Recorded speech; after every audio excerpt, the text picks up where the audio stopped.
네, 안녕하세요. 나무쌤입니다. 요즘에는 거의 일상 시간을 보내는 시간을 제외하고는 대부분 지금 이 강의를 준비하고 만드는데 제가 시간을 좀 쏟고 있어요.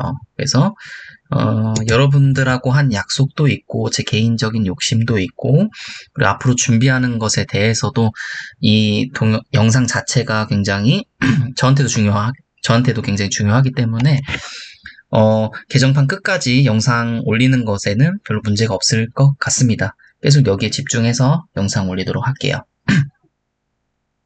바로 한번 들어가 보도록 하시죠. 자, 이번에 배울 파트는 이 무기영양 파트입니다. 무기영양. 무기영양이란 말은 무슨 말이냐면은 이 무기물과 무기물 제가 예전에 설명드렸었죠.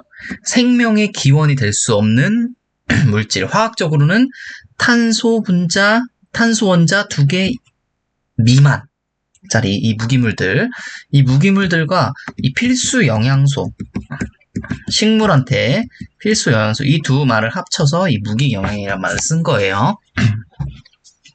자, 무기영양소는 어떤 역할을 하는가? 이것에 대해서 한번 보겠습니다. 첫 번째, 식물 조직의 구성 성분인 녀석들이 있어요. 무기물 중에서.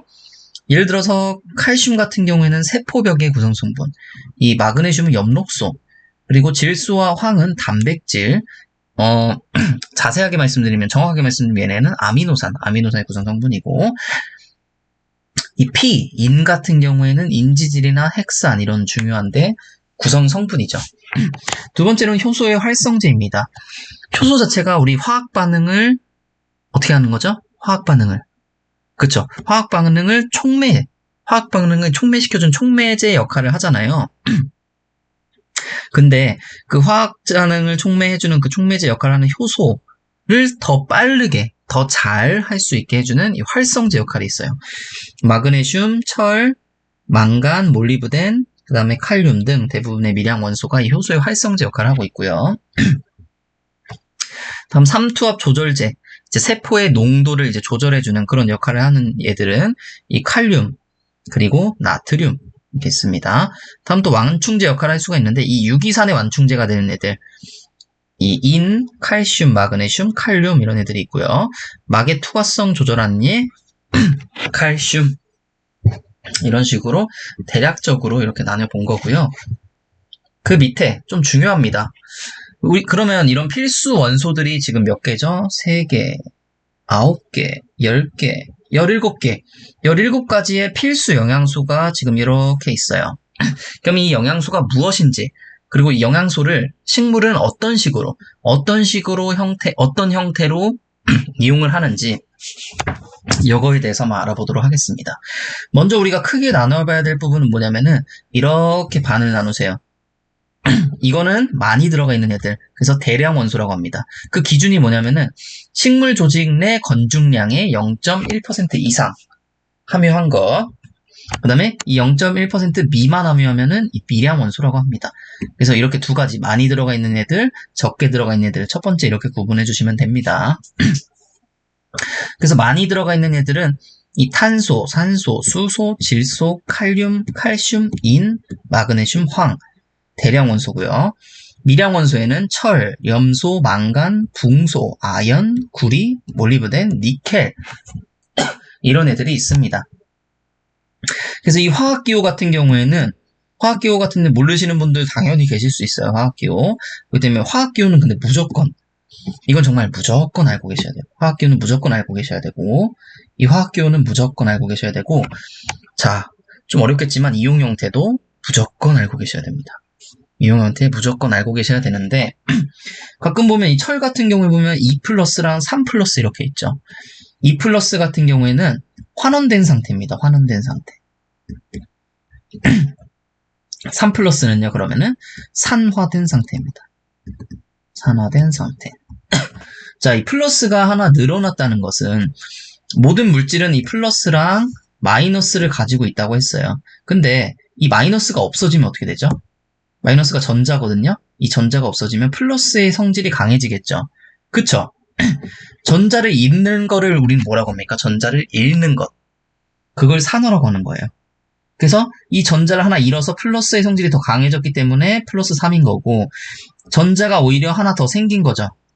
전자가 생기면은 마이너스의 성질이 강해지기 때문에 플러스가 하나 오히려 죽겠죠. 그래서 이게 플러스 2가 환원된 상태라는 거예요. 마찬가지로 이 구리 2 플러스는 뭘까요? 플러스가 더 많으니까 산화고, 그냥 플러스는 환원이 되는 겁니다. 자, 여러분들 근데 이 부분 좀 궁금하시지 않으셨어요? 이게 마이너스인 애들도 있고 플러스인 애들도 있고요. 뭐 플러스인 애들이 있고 마이너스인 애들이 있는데 어떤 녀석들을 플러스로 하고 어떤 녀석들을 마이너스로 할까? 이런 거 궁금해시지 않으셨나요? 자, 요거는 뭘 보시면 아실 수 있냐면은 요걸 보시면 알 수 있습니다. 화학에서 가장 중요한 표죠. 이 원소 주기율표입니다. 원소 주기율표. 원소 주기율표에 보시면은 지금 이렇게 연 노란색이죠. 연 노란색으로 돼 있는 얘들이 금속이에요. 이렇게까지가. 표시를 해볼까요? 이렇게. 요렇게. 이렇게까지가 금속 원소입니다. 금속 원소. 금속 원소고, 그리고 이 초록 색깔 있죠. 초록 색깔. 얘네가 비금속 원소예요. 얘네가 비금속 원소입니다. 자, 근데 금속 원소는 무슨 특징이 있냐면요. 금속 원소는 전자를 잘 빼앗깁니다. 얘는요, 비금속은 전자를 잘 빼서요. 금속에서는 예를 들어서 이 지금 금속의 철 있죠, 철. 철 같은 경우에는 중성일 땐 이렇게 되겠지만 전자를 뺏기면 어떻게 되죠? 마이너스를 뺏기니까 플러스의 성질이 강해지겠죠. 그래서 2, 3 이런 식으로 되는 거예요. 그래서 이 금속 얘들은 전자를 잘 빼앗겼기 때문에 얘는 플러스 이온이 됐을 때 플러스가 될 수밖에 없는 얘들입니다. 이 금속은. 예외가 근데 딱 하나 있죠. 바로 이 수소입니다. 수소.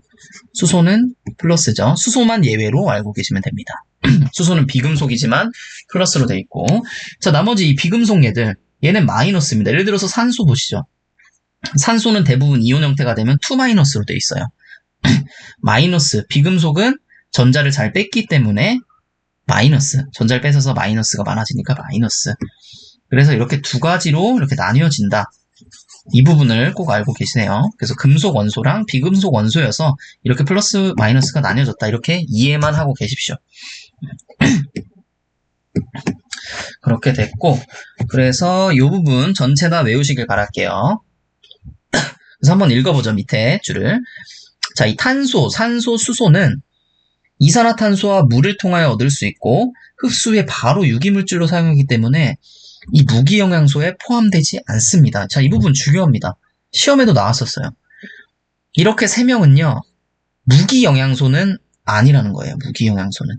왜냐하면은 얘네가 무기물로 흡수되긴 하지만 흡수되자마자 바로 유기물로, 정말 바로 유기물질로 되기 때문에 얘네는 무기영양소로 보지 않는 겁니다. 그래서 저번에 시험에 나왔던 게 뭐냐면은 이 무기영양소 중 가장 량이 많은 것은 이렇게 나왔어요.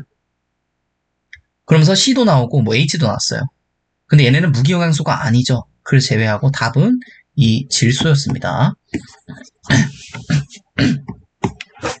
어쨌든 여러 문제도 나올 수 있다. 자, 두 번째, 필수 원소 이외의 원소입니다. 이 17가지가 있으면 일단은 살 수 있어요.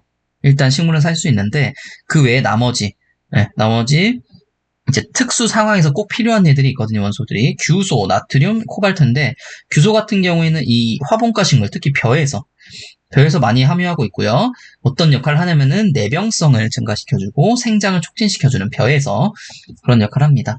나트륨은 아까 위에서 말씀드리긴 했지만 이 염분이 많은 땅에서 자란 식물에서 삼투압을 유지하는 데 필요하고요. 코발트 같은 경우에는 이 질소를 고정하는 미생물과 식물에서 필요한 필수 원소입니다. 질소를 고정하는 미생물이랑 식물에서는 얘가 필수 원소로 들어가는 거예요. 코발트가. 자, 여기는 한번 읽어보시고. 자, 필수 원소의 기능과 결핍에 대해서 한번 보시죠. 제가 아까 17가지가 있다고 했어요. 필수 영양소가. 자, 일반적으로 17가지 필수 원소 중에서 어느 하나라도 모자라면 식물은 결핍 증상을 나타냅니다. 이것을 뭐라고 하냐면은 리비의 최소량의 법칙이라고 합니다. 리비의 최소량의 법칙. 예를 들어서요. 16가지가 다 충족되어 있는 식물이 있어요. 근데 한 가지가 부족합니다. 16가지는 다 있는데 한 가지만 좀 부족해요. 그럼 얘는 어떻게 되냐면은 이 한 가지 때문에 결핍 증상을 나타냅니다. 결핍 증상이 나타남. 요게 최소량의 법칙입니다. 리비의 최소량의 법칙. 자, 두 번째 줄 읽어보죠. 무기영양소를 체내에서 재분배하기 위하여 이동시킬 때는 목부를 이용하지 않고 사부를 이용합니다. 사부는 우리가 영양분 같은 경우에는 대부분 이제 사부를 통해서 이동한다고 보시면 돼요. 목부는 물이고요. 자, 세 번째, 이동이 잘 안 된다는 것은 사부로의 적재가 잘 안 된다는 뜻입니다. 그쵸? 이 영양소가 사부로 가서 사부에서 이동되는 거니까 이 이동이 잘 안 된다는 것은 사부로 잘 못 옮겨 담는다는 거예요. 자, 그러면 각각의 필수 원소들의 내용에 대해서 한번 보도록 하죠. 자, 이것도 굉장히 중요합니다. 이거 같은 경우에는 예전에 어떤 문제가 나왔었냐면 나무의사 말고 그 문화재 수리기술사에서 이 원소들, 필수 영양소들의 원소들에 대해서 내용을 쭉 다 적으라고 한 그런 문제가 나온 적도 있어요. 그만큼 이 생리학에서는 굉장히 중요한 파트입니다. 이 부분이. 웬만한 특징들은 다 알고 계셔야 돼요. 자, 질소. 처음에 질소 먼저 보겠습니다. 질소는 아미노산과 단백질, 엽록소의 주요 구성성분이죠. 아미노산 단백질은 당연한 거고, 엽록소 같은 경우에도 중앙에 마그네슘을 두고 있고, 이런 식으로 질소를 이렇게 두고 있죠. 이렇게 식으로. 두 번째, 무기영양소 중에서 가장 많은 양이 식물체내에 함유되어 있음. 이거 시험에 나왔었고. 세 번째, 질소 흡수량이 많아지면 단백질 합성이 증가하고요. 영양생장이 촉진된다. 질소는 어디에 가장 연관되어 있냐면 이 영양생장에 가장 연관되어 있습니다. 네 번째, 질소는 암석에 의해 발생하지 않으므로 일반 토양에서 부족하기가 쉽다. 암석에 의해서 발생된 녀석들은 토양에서 어차피 그 토양이 이렇게 분해되면서 자연스럽게 발생을 하는데 질소는 아니라는 거예요. 질소는 이제 어떤 동식물의 사체라든지 아니면은 배설물이라든지 요런 데서 섭취를 해야 되는 그런 영양소인 거예요. 자, 다섯 번째, 체내 이동이 빠릅니다. 우리가 비료의 3요소라고 알고 있는 NPK, 포타슘까지, 그렇죠. 이렇게 NPK가 다 체내 이동이 빨라요. 뿌리에서 물관부를 통하여 지상부로 이동하고요. 여섯 번째, 주로 유기물의 분해로 토양에 공급되며 결핍 시 성숙잎에서 황화현상을 나타내게 됩니다. 자, 질소가 성숙잎에서 황화현상을 나타내는 이유 중에서 여기서 가장 연관되어 있는 이유는 바로 이 부분이에요. 체내 이동이 빨라서. 질소는 어떤 식으로 이동하냐면요. 제가 한번 나무를 한번 그려볼게요. 땅이 이렇게 있을 거고 이렇게 나무가 있잖아요. 이렇게 나무가 있을 거 아닙니까? 이런 식으로 나무가 있을 거예요. 자, 어린잎 같은 경우에는 어린잎, 성순잎과 어린잎으로 나눌 수 있는데 어린잎은 새롭게 생겨나므로 이렇게 바깥쪽에 분포되어 있을 거고요. 그리고 성숙잎 같은 경우에는 이렇게 안쪽으로 분포되어 있을 겁니다. 성숙잎 같은 경우에는 이렇게 안쪽으로 분포가 되어 있을 거예요. 근데 질소가 흡수가 딱 되면은 얘는 속도가 빨라가지고요. 바로 끝까지 올라가 버려요. 바로 끝까지. 이 어린잎을 위주로 쭉 채워줍니다. 어린잎을 위주로 질소를 쭉 채워줘요. 하지만 질소가 좀 양이 많다면 얘네도 당연히 채워주겠죠. 이 안에 있는 애도 채워주겠지만 질소가 양이 부족하다, 결핍하게 된다면은 이 어린잎에만 질소를 채워주고요. 이 성숙잎에는 질소를 못 채워줘서 성숙잎에는 황화현상을 나타내게 됩니다. 질소가 부족하면 이 황화현상이 나타나거든요.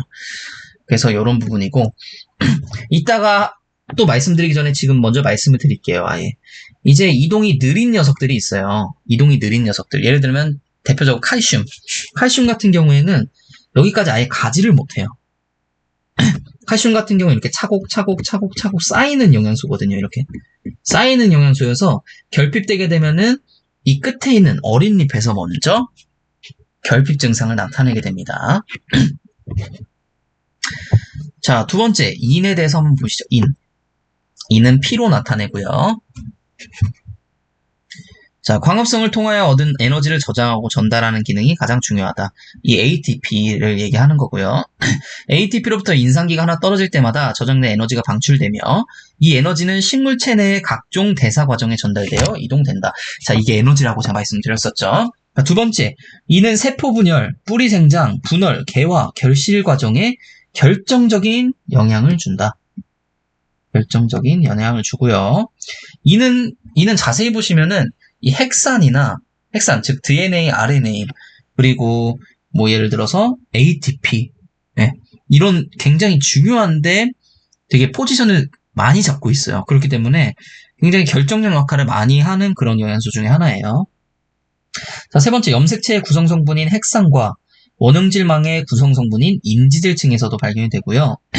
네 번째, 광합성과 호흡작용에서 당류와 결합하여 여러 가지 대사를 주도하기도 하고, 다섯 번째, 이 부분은 꼭 알고 계셔야 됩니다. 산성 토양에서는 철과 알루미늄의 결합해서 불용화되고요. 알칼리성 토양에서는 칼슘에 결합해서 불용화됩니다. 즉, 못 쓰게 된다는 거예요. 이 칼슘 때문에. 알칼리성 토양에서는 칼슘 때문에 못 쓰고, 산성 토양에서는 이 철과 알루미늄 때문에 못 쓴다. 이 부분은 꼭 줄 쳐놓으시고, 그러면 어디서 가장 좋냐? 중성 토양에서 가장 좋다. 당연한 말이죠, 사실. 자, 그리고 여섯 번째, 결핍 시 이 소나무 잎과 일년색 식물의 줄기는 자주색을 띠게 된다. 자, 다음 칼륨입니다. 포타슘이라고 불리는 이 칼륨. 칼륨은 조직의 구성 성분은 아닙니다. 예를 들어서 뭐 인도 조직의 구성 성분이고 질소도 조직의 구성 성분인데 이 칼륨은 아닙니다. 그래서 칼륨은 유기질 형태로 존재하지 않아요. 무기질 형태로 존재하고요. 자, 두 번째, 광합성과 호흡작용에 관여하는 효소의 활성제 역할을 합니다. 활성제 역할, 제가 아까 전에도 한번 말씀드렸었죠. 이 효소의 활성을 말 그대로 높이는 역할이에요. 활성을 높이는 역할을 이 칼륨이 하게 되고요. 자, 전분과 단백질 합성 요소를 활성화. 예, 말씀 활성화 나왔어요. 식물체 내에서 이 질산이나 이 황산과 대응하여 이온 균형을 유지하는 역할을 한다. 다섯 번째, 삼투압을 조절하고 기공의 개폐 등에 관여. 자, 이 부분이 또 중요합니다. 기공의 개폐에 이 칼륨이 관여를 합니다. 자, 결핍 시 잎에 검은 반점이 생기며 황화 현상이 일어난다. 이런 결핍도 따로 다 알고 계셔야 돼요. 자, 다음 칼슘입니다. 칼슘은 뭐를 먼저 생각하셔야 되냐면은 이 우유라고 생각했어요. 우유는 우리가 보통 이 뼈 튼튼해지려고 많이 먹는다고들 하죠. 우유에는 또 뭐가 많이 들어있죠? 그렇죠. 칼슘이 많이 들어있죠. 우유 뼈 튼튼, 이걸 알고 있다면 이 칼슘에 대한 대략적인 이미지를 여러분들이 설정해 갈 수 있을 거예요. 자, 보시면 세포벽에 다량 존재합니다. 우리는 뼈를 튼튼하게 하지만 식물한테 뼈는 이 세포벽이나 마찬가지예요. 그래서 세포벽에 다량 존재하고, 세포벽의 구성성분인 이 팩틴 등 카복실기에 결합하여 세포막의 구조적 안정성을 높여준다. 이 칼슘 역할이고, 세포 분열 시 중엽층을 만드는 데 필요하다. 자, 세포가 이렇게 쭉 있으면 이 가운데 있는 요 녀석들 이렇게 중엽층을 만드는 데 필요하고요. 아밀레이즈 효소의 활성제 역할입니다. 아밀레이즈 효소가 뭐죠? 그쵸. 전분 가수분해 효소입니다. 전분, 우리 스타치 저번에 탄수화물 할 때 배웠었잖아요. 저장 탄수화물. 네. 그 저장 탄수화물을 가수 분해시켜주는 효소를 그 효소의 활성을 높이는 이 활성제 역할을 한다고요. 네 번째, 이거 같은 경우 어떻게 형성이 되냐면은 중엽층이 먼저 형성이 되고 그 다음에 1차 세포벽, 그 다음에 2차 세포벽, 이런 형성 순서 알고 계시면 좋고요. 칼슘은 체내에서 이동이 안 되기 때문에 결핍 시 항상 어린 조직에서 증상이 나타난다. 이동을 거의 안 하고 차곡차곡 쌓이는 이런 영양분이라고 했습니다. 그래서 우리가 이동이 빠른 영양소, 느린 영양소 이렇게 나눠보면은 이동이 빠른 영양소는 제가 아까 말씀드렸죠. NPK랑 딱 하나만 더 알고 계세요. 마그네슘도 이동이 빠릅니다. 이동이 느린 영양소에는 칼슘, 붕소, 철, 황, 망간 등이 있어요. 얘네가 이동이 느린 영양소고요. 자, 그 다음 마그네슘에 대해서 한번 보시죠. 마그네슘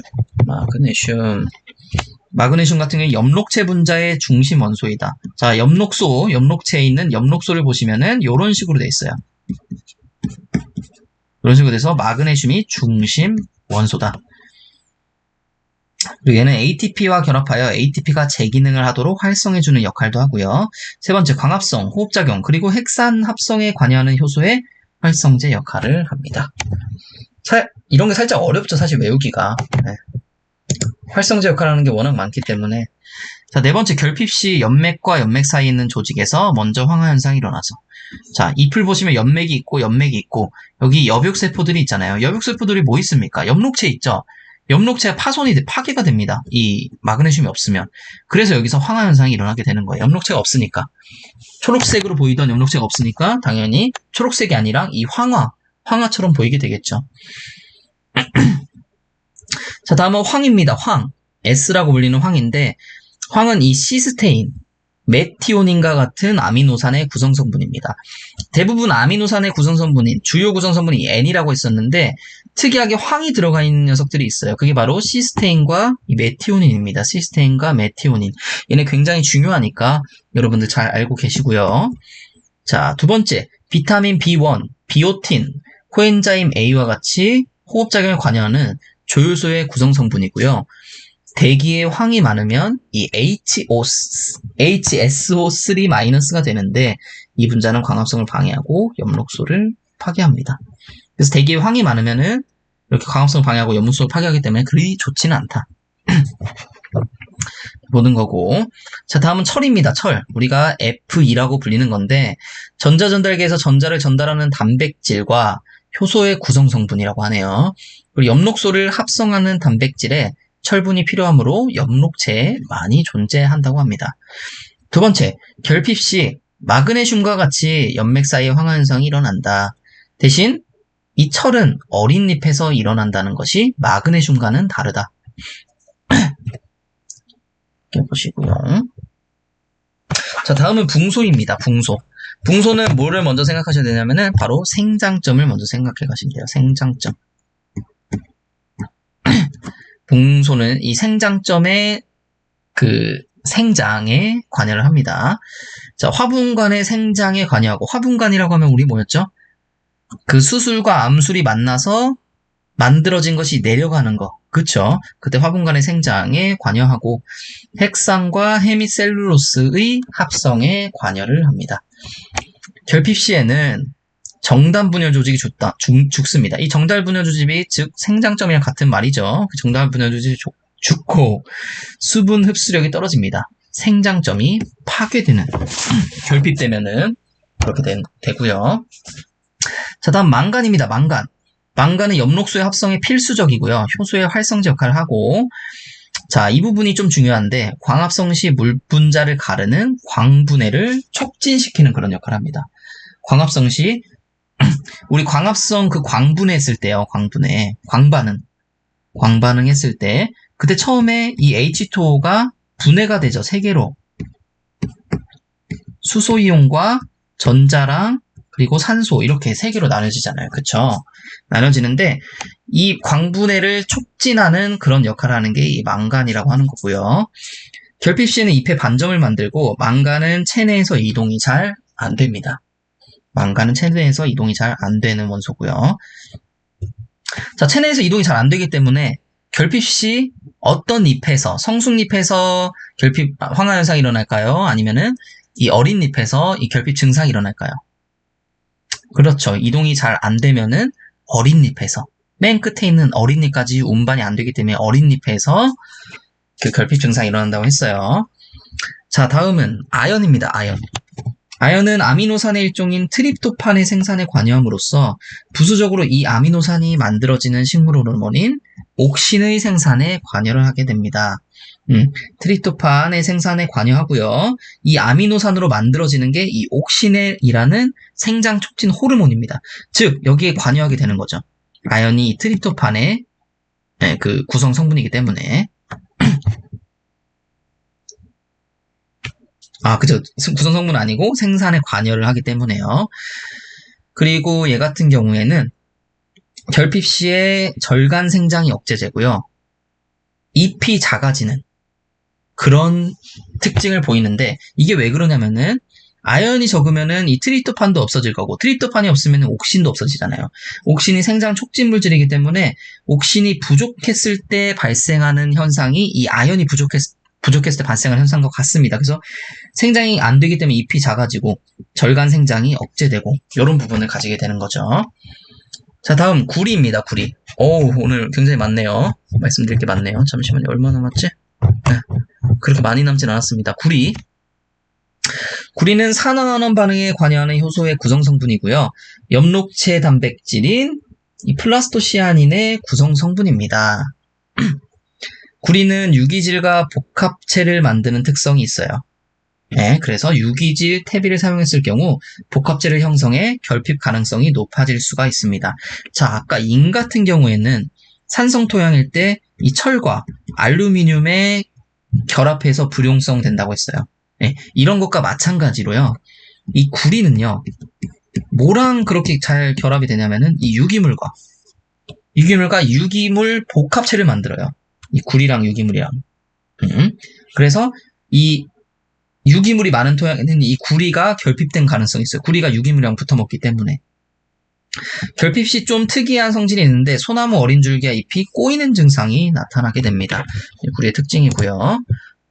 자, 다음은 몰리브덴입니다. 몰리브덴. MO 몰리브덴이고, 자, 이 부분, 이런 부분들 꼭 가져가세요. 체내에서 가장 적은 농도로 발견됩니다. 체내에서 가장 적은 농도로 발견되고, 그럼 목에서 당연히 미량 원소겠죠. 질소 환원 효소의 구성 성분입니다. 질소 환원 효소의 구성 성분. 자, 그리고 핵산의 구성 요소인 퓨린계 해체 및 식물 호르몬 앱시스산의 합성에 관여를 하고요. 세 번째, 결핍 시 입의 끝부분부터 황화 현상과 개사 현상이 일어나게 됩니다. 자, 다음 염소. 만광과 함께 물의 광분해를 촉진. 아까 물 이렇게 세 가지로 나뉘는 거, 이 광분해를 촉진시키는 거, 이 염소도 촉진시킨다고 하고요. 옥신계통 화합물의 구성 성분입니다. 염소는 삼투압을 높이는 데도 기여를 한다고 하죠. 마지막으로 이 니켈입니다. 니켈. 가장 최근의 필수 원소임이 증명됐어요. 가장 최근의 필수 원소임. 이런 부분도 특징으로 알아두시면 좋고요. 질소대사에서 요소를 CO2와 이 암모늄으로 분해하는 우레이스 효소의 구성 성분입니다. 우레이스 효소의 구성 성분이다. 자, 질소대사에서 요소를 이산화탄소 암모늄으로 분해하는 우레이스 효소의 구성 성분이다. 자, 이런 특징적인 부분들 다 가져가십시오. 자, 토양 산도에 따른 무기영양소의 유용성의 변화에 대해서 한번 볼 텐데, 자, 이 표 있죠? 이 표 같은 경우에는 명확하지가 않아요. 명확할 수도 없고요. 왜냐하면은 실질적으로 이렇게 질소를 토양 pH에 따라서 이렇게 평균적으로 측정하기가 굉장히 어렵습니다. 그래서 여러분들은 이거를 어떻게 참조하시냐면요. 방향성만 참조해주세요. 방향성. 예를 들어서 이 뭐 산소로 갈수록 뭔가 좀 줄어드는 느낌이네. 황은 산소로 갈수록 줄어든다. 칼륨 마찬가지로 산성으로 갈수록 좀 줄어드네. 얘 줄어든다. 이런 느낌을 가져가시는 거예요.